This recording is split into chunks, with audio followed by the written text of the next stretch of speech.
শয়তান আল্লাহকে চ্যালেঞ্জ দিয়েছিল, আল্লাহ আপনি তো জান্নাতে ঢোকাতে পারবেন না, এতগুলো জান্নাত কেন বানালেন? জাহান্নাম আরো বেশি হলে ভালো হতো। আল্লাহ বললেন কেন? শয়তান বলে, আল্লাহ এই সবগুলারে আমি ওয়াসওয়াসা দিয়ে মুনাফিক বানিয়ে নাস্তিক বানিয়ে জাহান্নামে ঢুকাবো। আমি চ্যালেঞ্জ দিলাম, ডান দিক থেকে ধোকা দেব, বা থেকে, সামনে থেকে, পেছন থেকে, নিচ থেকে, রগের শিরা উপশিরায় ঢুকে, মাজরাত দাম যেখান দিয়ে রক্ত চলাচল করে ওখানে ঢুকেও আমি ধোকা দেব। তো আপনি জান্নাতে ঢুকাবেন কেনমে? আল্লাহ বললেন, তুমি আমারও চ্যালেঞ্জ দাও, এত বড় সাহস? আমি তো সব রাজার বড় রাজা, মহারাজা। চিৎকার করে বলেন ঠিক কিনা? মহারাজার সাথে চ্যালেঞ্জ দেয়া যায় না।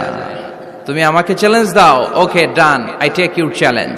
আমিও তোমার চ্যালেঞ্জ নিলাম। তুমি আজীবন ধোকা দিবা, আজীবন তুমি গোমরা করবা, বেনামাজি বানাবা, জালিম বানাবা। কিন্তু আমার বান্দা কোন তাফসীরুল কোরআনের মাহফিলে এসে, কোন এক ওয়াক্তের নামাজে মসজিদে ঢুকে, অথবা মাঝরাতে ঘুম ভেঙে গেলে তাহাজ্জুদের জায়নামাজে চোখের পানি ছেড়ে যখন ক্ষমা চাইবে, আমি সব গুনাহ মাফ করে দেব, তুই কি করবি?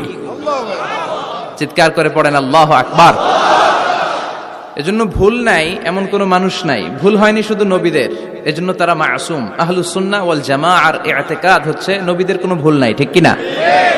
ছোটখাটো যে ব্যাপারগুলো ঘটেছিল সেগুলো আল্লাহ অবশিষ্ট থাকতে দেননি, সেগুলোকে আল্লাহ ঠিক করে দিয়েছেন। চিৎকার করে পড়েন সুবহানাল্লাহ।